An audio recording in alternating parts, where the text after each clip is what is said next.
नमस्कार, आप देख रहे हैं इंडिया न्यूज मध्य प्रदेश छत्तीसगढ़। मैं आपके साथ तरन्नुम जहां शेख। बुलेटिन की शुरुआत कर लेते हैं इस वक्त की बड़ी खबर से। तो इस वक्त की बड़ी खबर आप तक पहुंचा रहे हैं। आपको बता दें कि रायपुर से बड़ी खबर, फिर लखनऊ जा सकते हैं सीएम बघेल। आपको बता दें कि राहुल गांधी के साथ सीएम वापस से लखीमपुर जा सकते हैं। तो ये बड़ी खबर आप तक पहुंचा रहे हैं। आपको बता दें कि कल लखनऊ में रोक लिया गया था और जिसके बाद वो लखनऊ एयरपोर्ट पर ही धरने पर बैठ गए थे। उसके बाद आज फिर से राहुल गांधी के साथ लखीमपुर जाने का कार्यक्रम बना है। तो ये बड़ी खबर आप तक पहुंचा रहे हैं। फिर लखनऊ जा सकते हैं सीएम भूपेश बघेल। आपको बता दें कि कल लखनऊ के एयरपोर्ट पर उन्हें रोक लिया गया था। आज राहुल गांधी के साथ वापस से सीएम जा सकते हैं लखीमपुर। सचिन पायलट और चरणजीत सिंह चन्नी भी इस दौरान मौजूद रहेंगे। 12:30 बजे की फ्लाइट से लखनऊ जा सकते हैं। तो ये बड़ी खबर आप तक पहुंचा रहे हैं। आपको बता दें कि रायपुर फिर लखनऊ जा सकते हैं सीएम बघेल। तो इस खबर पर अधिक जानकारी के लिए हमारे साथ हमारे ब्यूरो चीफ ओम प्रकाश चंद्राकर जी जुड़ चुके हैं। ओम जी, जिस तरीके से हमारे सामने कल जो तस्वीरें आई थी जहां पर सीएम भूपेश बघेल को लखनऊ के एयरपोर्ट पर पकड़ लिया गया था, ऐसे में आज वापस से वो राहुल गांधी के साथ जाएंगे जिसमें सचिन पायलट भी मौजूद रहेंगे और उसके बाद चरणजीत सिंह चन्नी भी इस दौरान शामिल रहेंगे। तो क्या लगता है कि प्रशासन उन्हें वापस लखीमपुर जाने की इजाजत देगा?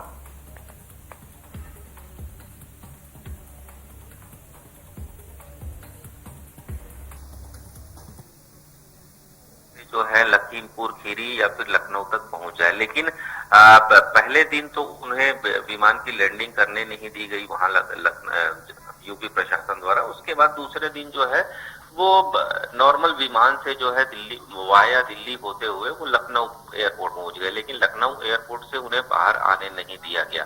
इसके बाद अंततः वो फिर से दिल्ली लौट आए। तो दिल्ली में जो एआईसीसी से चर्चा के बाद ये फैसला लिया गया कि राहुल गांधी के साथ वो दोबारा आज जो है यूपी के दौरे पर जाएंगे। हालांकि अभी फिलहाल यूपी के हालात इस के मद्देनजर उन्हें परमिशन मिलता है या नहीं मिलता वहां जाने का, ये सबसे अहम सवाल है।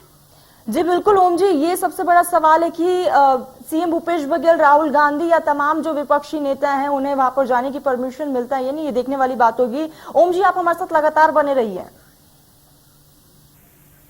चलिए, तो इस बीच कर लेते एक और बड़ी खबर का। रायपुर से इस वक्त की बड़ी खबर आप तक पहुंचा रहे हैं। आपको बता दें, वर्धा विवाद का ये मामला लगातार तूल पकड़ता जा रहा है। रायपुर से ये बड़ी खबर, बीजेपी ने गठित की 3 सदस्यीय टीम। इस वक्त की बड़ी खबर, वर्धा विवाद का ये पूरा मामला तूल पकड़ रहा है। नेता प्रतिपक्ष की अध्यक्षता में टीम गठित की गई है। तो ऐसे में टीम में नारायण चंदेल, कृष्णमूर्ति बांधी शामिल है। थोड़ी देर में होंगे रवाना। तो ये बड़ी खबर, बीजेपी ने यहाँ पर 3 सदस्य की टीमें गठित की है। तो लगातार वारदा का मामला बढ़ता जा रहा है। तो ये रायपुर से बड़ी खबर, जहां पर वारदा विवाद का ये पूरा मामला तूल पकड़ रहा है। बीजेपी ने 3 सदस्यीय टीम का गठन भी कर लिया है और लगातार बीजेपी हमलावर होती जा रही है। नेता प्रतिपक्ष की अध्यक्षता में इस टीम का गठन किया गया है। तो ये बड़ी खबर, टीम में नारायण चंदेल, कृष्णमूर्ति बांधी शामिल है। तो ऐसे में थोड़ी देर में रवाना होंगे। तो ये बड़ी खबर आप तक पहुंचा रहे हैं। लगातार बीजेपी इस पूरे मामले को लेकर एक्शन मोड में है और ऐसे में लगातार यहां पर सरकार को घेर रही है बीजेपी। वर्धा विवाद लगातार बढ़ता जा रहा है। ऐसे में बीजेपी ने 3 सदस्य की टीम भी गठित कर ली है। हमारे साथ हमारे ब्यूरो चीफ ओम प्रकाश चंद्राकर जी लगातार बने हुए। ओम जी, लगातार वारधा का जो पूरा मामला ये तूल पकड़ता जा रहा है और ऐसे में बीजेपी लगातार सरकार को घेर रही है इस पूरे मामले को लेकर और ऐसे में बीजेपी ने यहाँ पर 3 सदस्यीय टीम का गठन भी कर लिया है। क्या कुछ अपडेट इस पे? तरन्नुम, कवर्धा में मंगलवार कल जो है वो एक बड़ा फैसला लिया गया कलेक्टर द्वारा कि पूरे नगर निगम क्षेत्र में जो है कर्फ्यू लगा दिया जाए। इसके बाद से जो है लगातार इस मामले ने तूल पकड़ना शुरू कर दिया। दरअसल मैं बात करूं इस पूरे मामले की, तो शहर में स्थानीय जो चौक है, कर्मा चौक, वहां रविवार को झंडा को लेकर जो है विवाद हुआ था। इसके बाद से शहर में धारा 144 लगा दिया गया था, जिसके बाद जो विश्व हिंदू परिषद और जो हिंदू संगठन है वो वहां पर झंडा फहराने लगे, जिसके बाद से 2 समुदायों में आपसी मनमुटाव हुआ और मामला जो है काफी वृहद रूप ले लिया। तो जाहिर तौर पर इस मामले को लेकर जो है सियासत की जा रही है। अभी फिलहाल जो भाजपा ने आज टीम गठित की है जो कवर्धा जाकर वहां ये हालात का जायजा लेंगे और असली वजह के जानने की कोशिश करेंगे। तो ये जो पूरा मामला है, इस मामले ने अब सियासी रंग ले लिया है। हालांकि अगर कवर्धा की बात करूं तो कवर्धा में अभी भी स्थिति ये नहीं कह सकते कि अभी तनावपूर्ण नहीं है। तो जाहिर तौर पे प्रशासन जो है अलर्ट है वहां पर, और कर्फ्यू की स्थिति भी जो है अभी उसमें छूट नहीं दी गई। जी ओम जी, लगातार ये पूरा मामला तुल पकड़ता जा रहा है। ओम जी, लगातार आप हमारे साथ बने रहिएगा। चलिए तो इस बीच रुक कर लेते एक और बड़ी खबर का। रायपुर से इस वक्त की बड़ी खबर, जहां पर माता कौशल्य मंदिर का शिलान्यास करेंगे सीएम भूपेश बघेल। तो ये बड़ी खबर, माता कौशल्य मंदिर का शिलान्यास करेंगे कल मुख्यमंत्री भूपेश बघेल। कार्यक्रम का शुभारंभ करेंगे और इसका शुभारंभ करेंगे चंदखुरी के कौशल्य मंदिर में। रामकथा का आयोजन होगा, 3 दिनों तक रामकथा का आयोजन किया जाएगा। तो ये बड़ी खबर, और ऐसे में माता का कौशल्य मंदिर का सीएम भूपेश बघेल कल शुभारंभ करने वाले हैं, और ऐसे में कथा का भी आयोजन किया गया है। तो ये बड़ी खबर आप तक पहुंचा रहे हैं हम। आपको बता दें कल से नवरात्रि भी शुरू हो रहा है, और ऐसे में कल सीएम भूपेश बघेल माता कौशल्य मंदिर का शुभारंभ करेंगे। चंदखुरी के कौशल्य मंदिर में रामकथा का भी आयोजन किया जाएगा, 3 दिनों तक रामकथा का आयोजन होगा। तो ये बड़ी खबर आप तक पहुंचा रहे हैं। ऐसे में कल सीएम भूपेश बघेल कई कार्यक्रमों में शिरकत करेंगे, और आपको बता दें कि इस दौरान वो जनसभा को भी संबोधित कर सकते हैं। तो ये बड़ी खबर, जहां पर माता कौशल्य मंदिर का कल सीएम भूपेश बघेल लोकार्पण करेंगे, शुभारंभ करेंगे, और इस शुभारंभ कार्यक्रम में कथा का भी आयोजन किया जाएगा। कल से नवरात्रि की शुरुआत हो रही है, और ऐसे में कल सीएम भूपेश बघेल माता कौशल्य मंदिर का भी शुभारंभ करेंगे।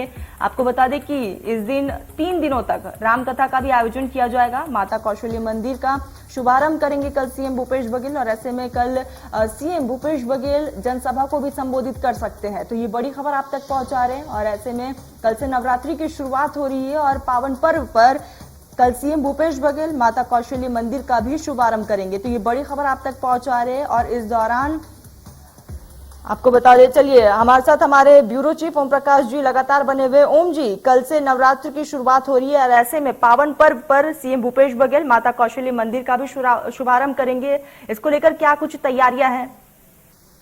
तरमुख, तो पहले मैं ये जानकारी देना चाहूंगा कि ये जो मंदिर है, ये जो चंदखुरी जो क्षेत्र है जहां पर इस भव्य कौशल्या माता के मंदिर का निर्माण किया गया है, ये मंदिर इस क्षेत्र को, इसको ननिहाल कहा जाता है भगवान राम का। तो जाहिर तौर पे इसकी महत्ता भी उतनी ही बढ़ जाती है। तो इस जगह पर छत्तीसगढ़ सरकार ने यह फैसला लिया था कि राम पथ वन गमन क्षेत्र के तहत जो सरकार ने योजना निकाली थी, उसके तहत भव्य मंदिर का निर्माण किया जाना है। तो उस मंदिर का निर्माण जो है अब पूरा हो चुका है। इसे लेकर एक वृहद कार्यक्रम की रूपरेखा तैयार की गई है छत्तीसगढ़ सरकार द्वारा। इसमें प्रसिद्ध संगीतकार और सिंगर जो हैं वो शंकर महादेवन, वो इसमें शिरकत करेंगे। साथ ही कई तमाम कार्यक्रम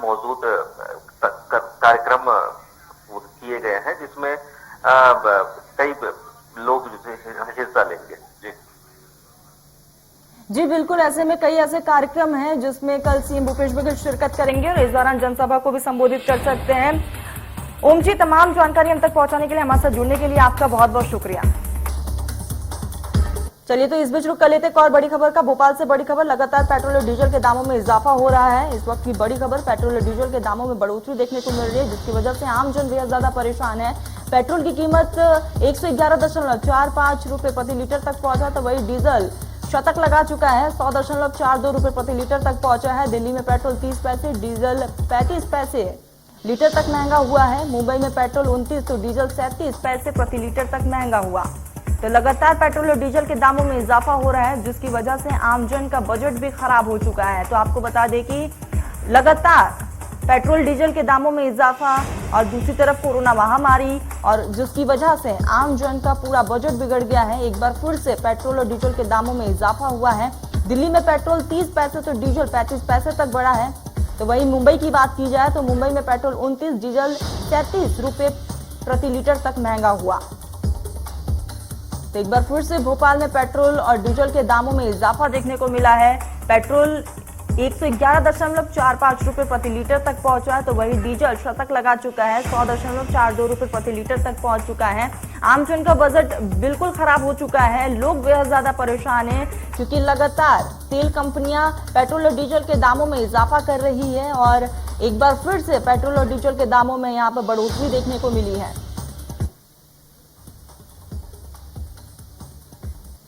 खबरों में आगे बढ़ते हैं। इस बार नवरात्रि पर सोसाइटी और कॉलोनियों में बने पंडालों में गरबा हो सकेगा, हालांकि कमर्शियल गरबा की अनुमति यहां पर नहीं दी गई है। मध्य प्रदेश सरकार ने नवरात्रि के दौरान माता के पंडालों में गरबा करने की यहां पे छूट दी है। बता दें कि मध्य प्रदेश सरकार ने दुर्गा पूजा और दशहरा के मद्देनजर गाइडलाइंस तय किए गए हैं। इसमें दुर्गा प्रतिमा, चल समारोह, गरबा, डीजे बैंड और रावण दहन के आयोजन को लेकर नए दिशा निर्देश जारी किए गए हैं। 15 अक्टूबर से कोचिंग, जिम, स्टेडियम, शादी विवाह और अंतिम संस्कार के लिए भी नई गाइडलाइंस लागू हो जाएगी।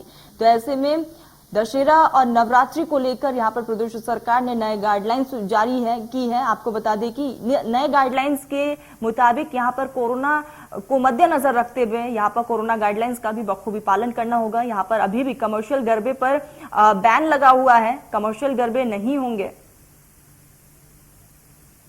जो गणेश जी के लिए नियम लागू थे वही दुर्गा प्रतिमा के लिए है। कोविड के नियमों के साथ वो भी दुर्गा माता भी विराजित होंगी। इनमें चल समारोह नहीं निकलेंगे। जैसी व्यवस्था गणेश जी की में थी संख्या की, उस तरह से ही चल समारोह रहेंगे। जो गरबा का नृत्य है वो सोसाइटी और कॉलोनियों में होंगे, लेकिन जो कॉमर्शियल गरबा होता है वो पूरी तरह से प्रतिबंधित रहेगा। रावण का दहन का आयोजन कॉलोनी और जो हमारे सोसाइटियां हैं उनके अंदर रावण दहन के कार्यक्रम होंगे, लेकिन बड़े स्थान के लिए अनुमति लेना आवश्यक।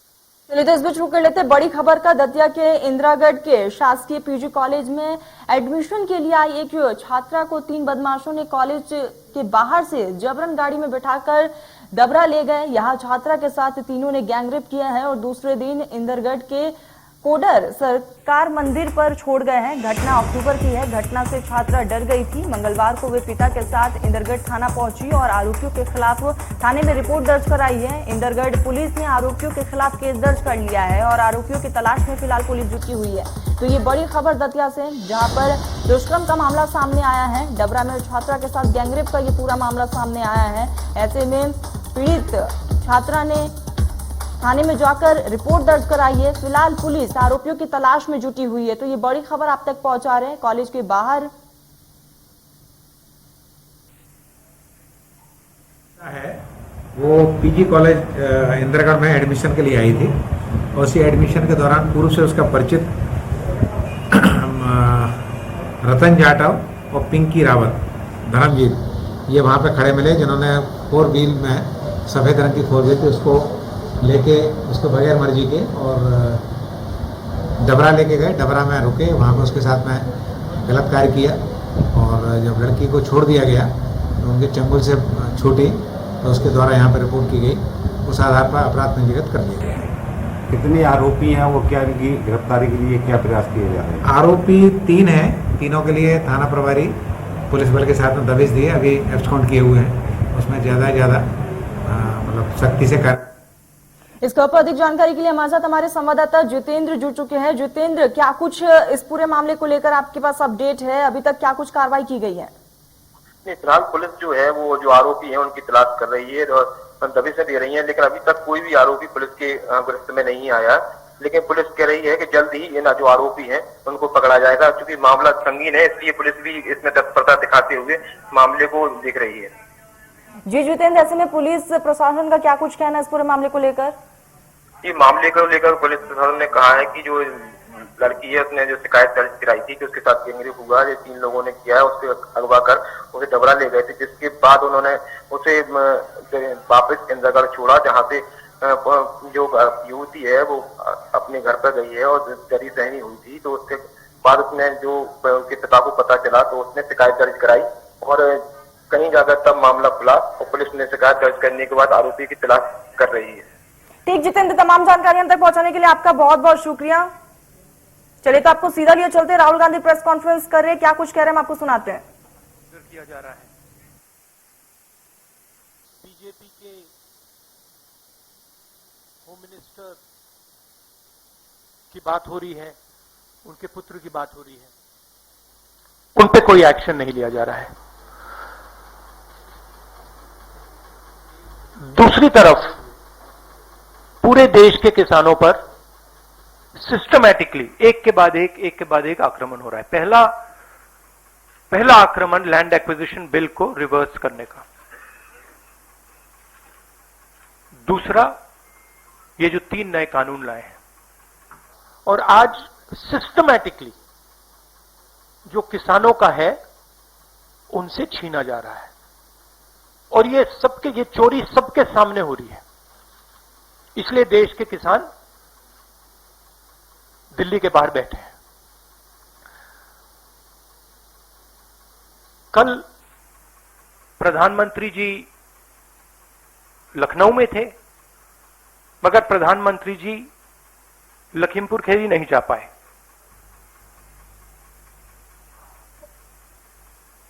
पोस्टमार्टम ठीक से नहीं किया जा रहा है, और सिस्टमैटिकली जो भी कुछ कहे उसको बंद किया जा रहा है। आज 2 चीफ मिनिस्टर्स के साथ हम लखनऊ जाने की कोशिश करेंगे, लखीमपुर खीरी जाने की कोशिश करेंगे, उन परिवारों से मिलने की कोशिश करेंगे। बताइए। शुक्रिया। Will have one by one. Will start with PTI Sanjeev Singh.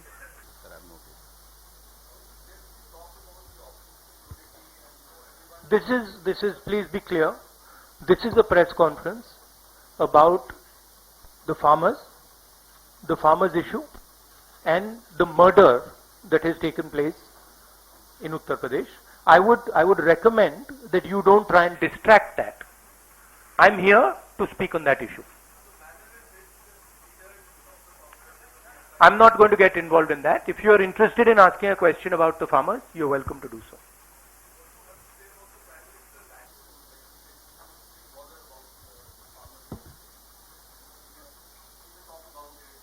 It is as I said, it is a systematic attack on the farmers of this country.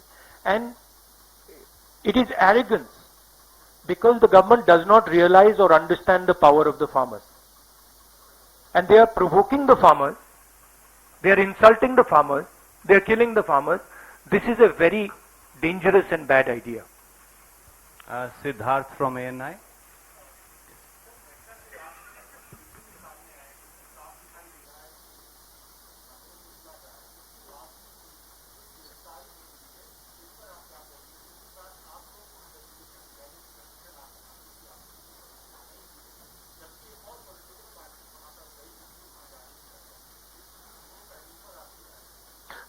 हमने उसके बारे में चिट्ठी लिखी है। हम 3 लोग जा रहे हैं। सेक्शन 144 5 लोगों को रोकता है, 3 लोग सेक्शन 144 में जा सकते हैं, तो हमने उनको चिट्ठी लिख दी है। ये जो यूपी में हो रहा है, किसानों को मारा जा रहा है, मगर इससे पहले हाथरस में भी हुआ था और उनके एक एमएलए ने भी रेप किया था। तो ये सिस्टमैटिकली ये एक नई तरीके की राजनीति हो रही है उत्तर प्रदेश में। क्रिमिनल्स जो भी करना चाहते हैं कर सकते हैं, चाहे वो बलात्कार हो, किसानों का खून हो, और जो मारते हैं, जो रेप करते हैं वो जेल के बाहर होते हैं, और जो मरते हैं वो जेल के अंदर जाते हैं। Thank you sir. Ashish from ABP.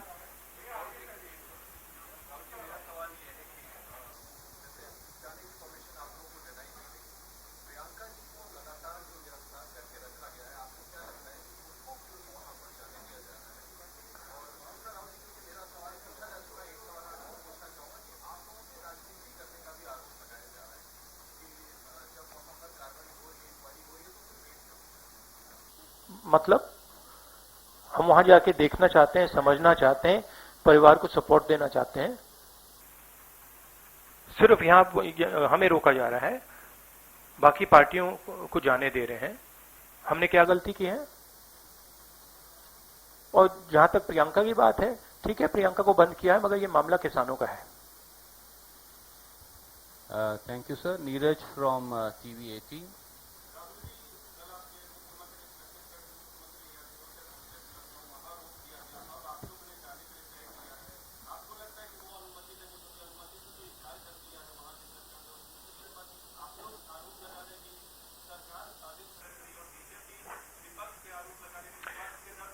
देखिए, ये मैं आपको थोड़ा समझा देता हूं। जैसे अभी आपने बोला ये राजनीति हो रही है। देखिए, हमारा काम, ऑपोजिशन का काम प्रेशर बनाने का होता है। जब हम प्रेशर बनाते हैं तब वहां पे कार्रवाई होती है। हाथरस में हमने प्रेशर बनाया, तब जाके कार्रवाई हुई। सरकार चाहती है कि हम इस मुद्दे को उठाएं ना, प्रेशर ना बनाएं, कि जिन्होंने मर्डर किया वो भाग के निकल जाएं। अगर हाथरस में हम गए नहीं होते, वहां पे जिन्होंने बलात्कार किया था वो सब स्कॉट फ्री निकल जाते। अगर हमने उससे पहले उनके एमएलए के बारे में नहीं बोला होता, वो भाग से निकल जाते। तो इसलिए हम दबाव डाल रहे हैं। हम दबाव क्यों डाल रहे हैं? क्योंकि किसानों के साथ गलत काम किया गया है, उनको मारा गया है। और सचमुच बताओ तो ये आपका काम है, आप लोग तो करते नहीं हो। जो आपकी जिम्मेदारी है उसको तो आप निभाते नहीं हो। उल्टा आप सवाल पूछते हो कि ये पॉलिटिक्स हो रही है। आपकी जिम्मेदारी भी है, उसको तो आप भूल गए और फिर कहते हो हमें कहते हो। Thank you. न्यूज नेशन से मोहित।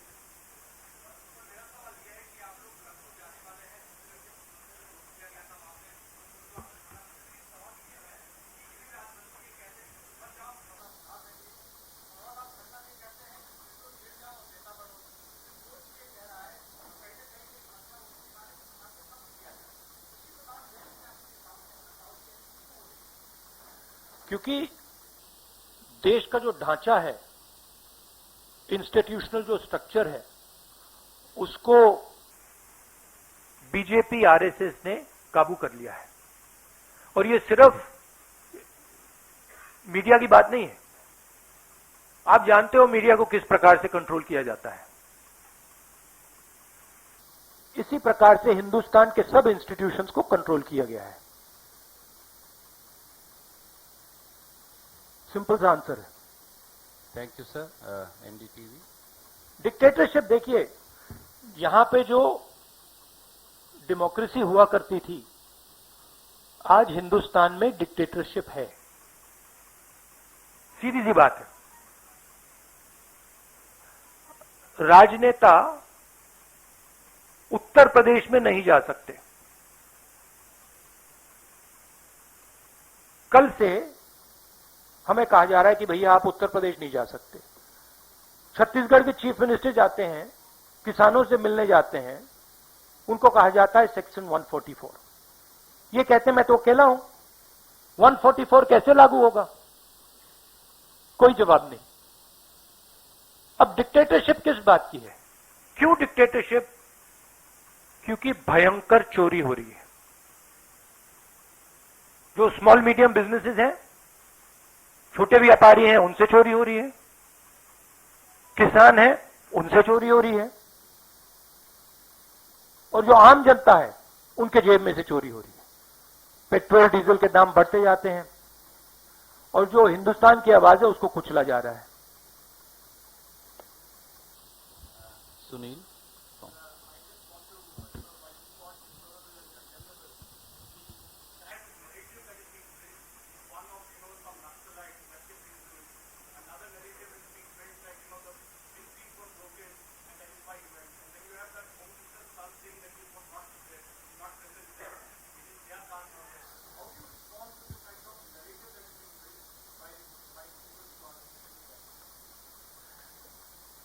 See, it is a narrative that is being built by the forces that I mentioned. It is a narrative that is built using institutions, it is built using the police, it is built using all these different structures. But what you will find is that there is a limit to this narrative. And you will find sooner rather than later, there will be an explosion, the size of which people are not understanding. So what we are trying to do is, we are trying to tell the government, let the democratic process work. This is what the country is about. Do not interfere with the democratic process because it is a safety valve. If you shut the safety valve, other types of problems will come. Right?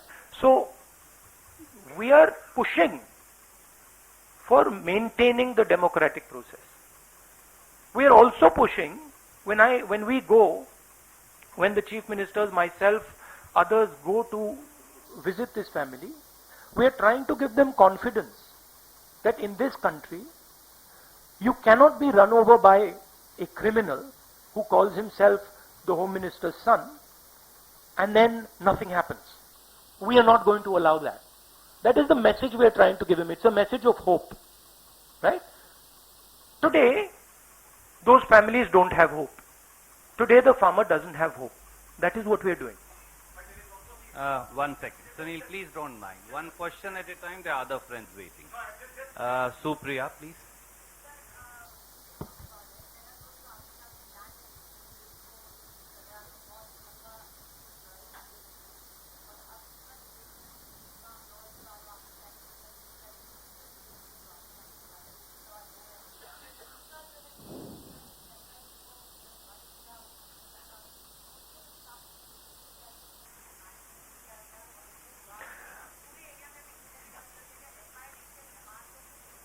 देखिए, चाहे प्रियंका हो, चाहे मैं हूं, चाहे हमारे family का कोई भी हो, मैन हैंडलिंग से हमें कोई फर्क नहीं पड़ता, कुछ फर्क नहीं पड़ता। हमारे से आप कुछ भी कर लीजिए, हमें कोई फर्क नहीं पड़ता। हम किसानों की बात कर रहे हैं। हमें बंद कर दीजिए, मैन हैंडल कर दीजिए, मार दीजिए, गाड़ दीजिए, कोई फर्क नहीं पड़ता। हमारी ये ट्रेनिंग है, सालों पुरानी ट्रेनिंग है। ये ट्रेनिंग हमें फैमिली, हमारे परिवार देते। प्रस्तुत करता है doctor ortho Ayurvedic oil and capsule, जोड़ों के दर्द की बेजोड़ दवा। सह प्रायोजक है पेट सफा आयुर्वेदिक चूर्ण, पेट सफा तो हर रोग दवा।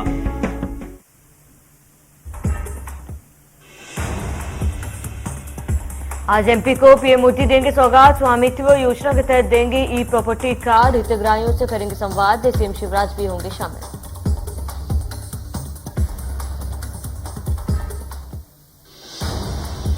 चयनित शिक्षकों के लिए खुशखबरी। 12,043 शिक्षकों की लिस्ट जारी। एमपी में 3 साल से नियुक्ति का इंतजार खत्म।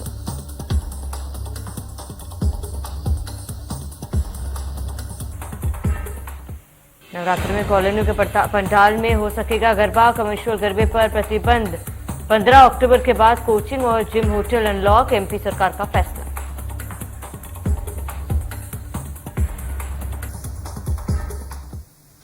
राहुल गांधी के साथ आज फिर से भूपेश बघेल जा सकते हैं लखनऊ। मंगलवार को लखनऊ से वापस लौटे दिल्ली। रमन सिंह